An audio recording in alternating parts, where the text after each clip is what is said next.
Hello friends, in this video I'd like to solve the following problem proposed by China for the International Mathematical Olympiad 1992. It was shortlisted problem number 2. Given positive integers, positive numbers a and b, suppose that a function f, going from the set of positive real numbers into itself, satisfies the equation f of x plus a times f of x equals b times a plus b times x for all positive numbers x. Prove that there is a unique solution of this equation, one and only one. So my hints, it's a classical problem. Everyone preparing for some type of mathematical Olympiad where functional equations appear often should learn how to solve this type of problems. I have already made one video about this type of problems on my channel. I will link much harder problem, to be honest. I will leave a link in the video description. But here are my hints. First of all, you should consider composition of our function with itself n times, and let's call it Cn of x for the sake of brevity, and you should find a recursion for this sequence, and this recursion should be linear, and it can be solved via the characteristic polynomial. And after that, remember that this sequence should be always positive for every x which is positive and for every natural number n. We'll give this problem a try and I will see you in just a minute. Okay, so let's solve it. So as I suggested, let's set, or maybe let Cn of x be equal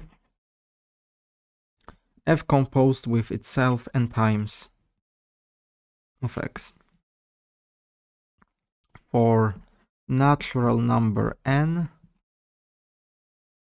and positive number x. Well, you may wonder what is zeroth composition. Well, C of 0 is by definition just x, and C1 of x it's just f of x. And what about our recursion? If you take a look at our equation, here I have f composed with f of x.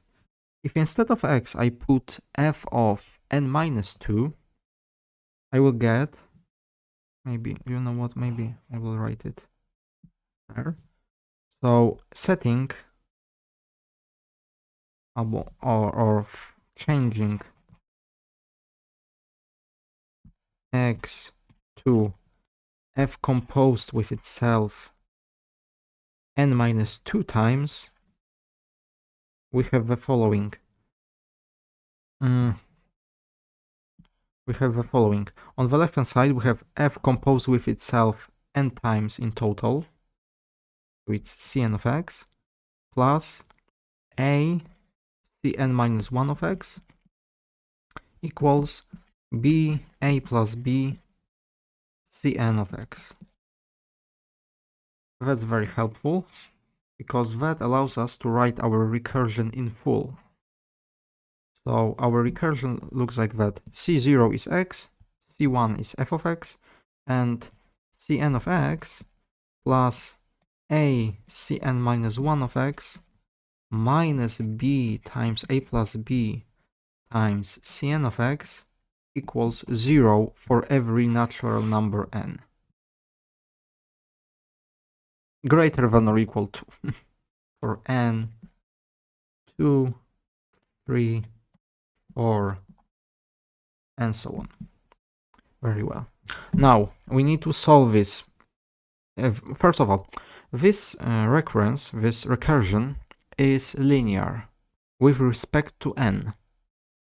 So it can be solved via the characteristic polynomial. If you don't know what it is, it goes like that. Characteristic polynomial, let's call it chi of t, Greek letter chi for characteristic. we take these numbers standing next to our terms. So we have 1 t squared plus at minus b times a plus b. We have quadratic polynomial because our recursion goes 2 steps back. And now we need to factorize it. We need to find the roots of this polynomial. So let's compute quadratic discriminant. It's a squared plus 4b a plus b, which is a squared plus 4ab plus 4b squared, and fortunately it's a plus 2 times b squared. So quadratic discriminant is rather nice, and now we have our roots.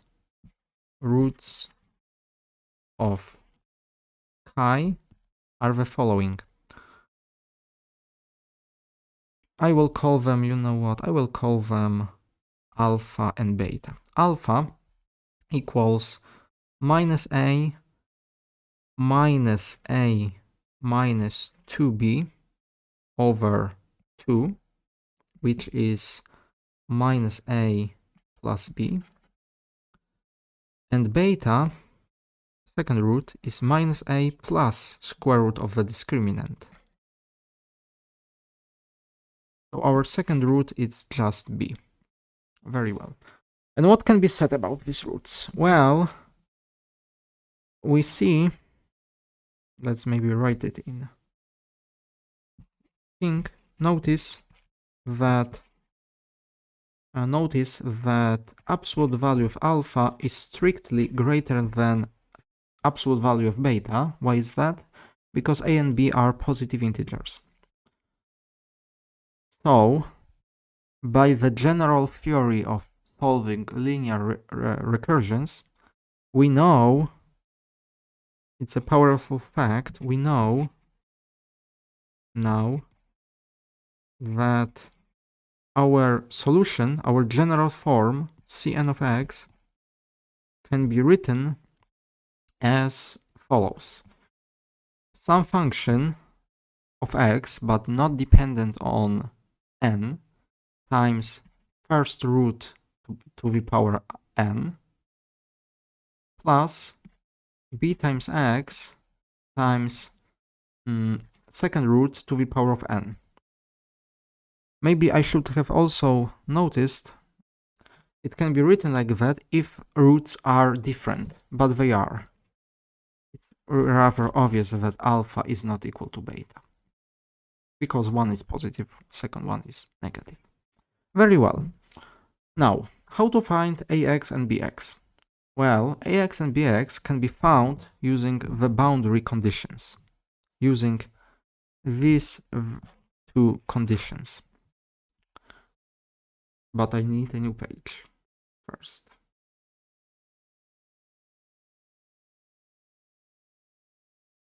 Well, very well. So a of x and b of x can be found using the fact that c0 of x is just x, and that c1 of x is just f of x. Very well. So I have the following system of equations. If I put n to be 0, for n equals 0, here I have 1, and here I have also 1. So a of x plus b of x should be equal x. Very well. Now, if I put n to be 1, I have alpha times a of x plus beta times b of x equals f of x. And from these two equations, a of x and b of x can be found. But here comes the interesting part. I can write one more equation. Why? Think about our formula which we have derived. We have derived that Cn of x equals ax times alpha to the power of n plus b of x times beta to the power of n. And I can write it in the following way. I can factor out alpha to the power of n, and I have alpha of a of x plus b of x beta over alpha to the power of n. Let's notice that since alpha has strictly greater an absolute value than beta, this part goes to 0 as n goes to infinity. So it goes to 0. Now, alpha is a negative number. So alpha to the power of n alternates between positive and negative values.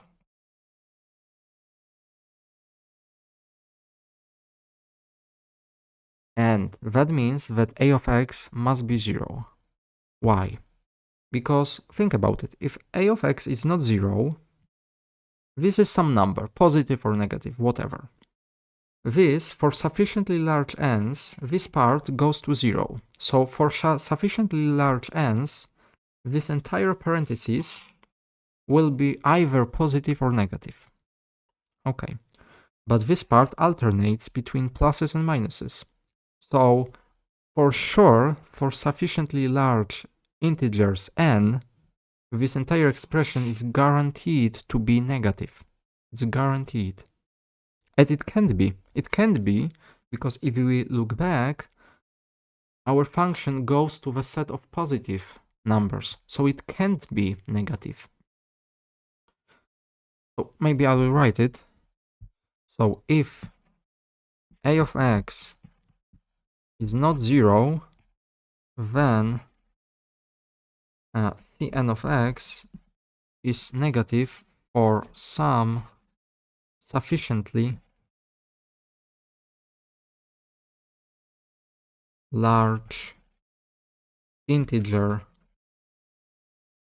n, which cannot happen. Which cannot happen. That cannot happen, which means that a of x, in fact, must be 0. Must be 0 for every x. And now we have our third and final equation for our system of equations.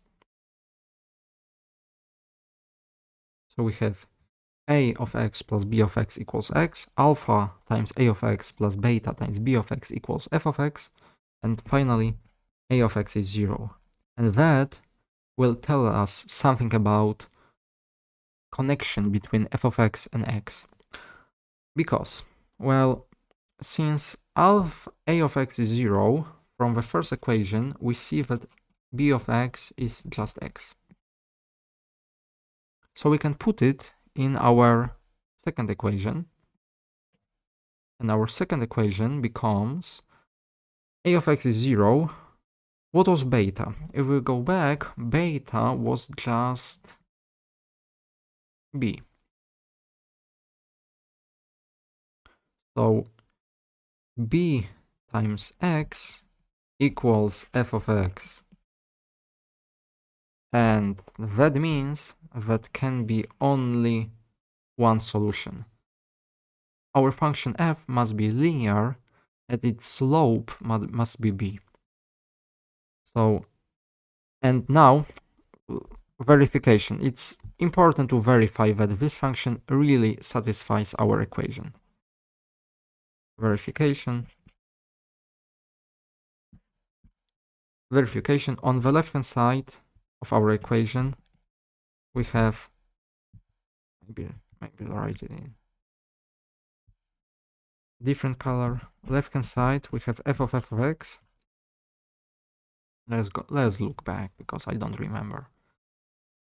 F of x plus a times f of x.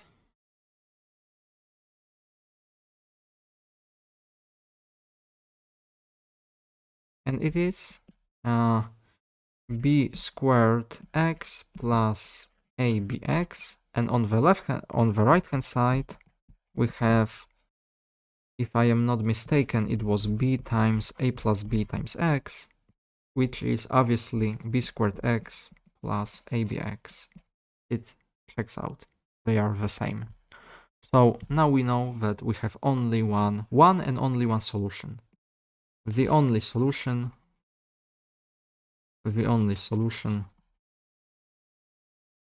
f of x equals b times x for every positive number x. And we are done. So pay attention to this kind of problems. They appear from time to time on some Olympiads, and that's it.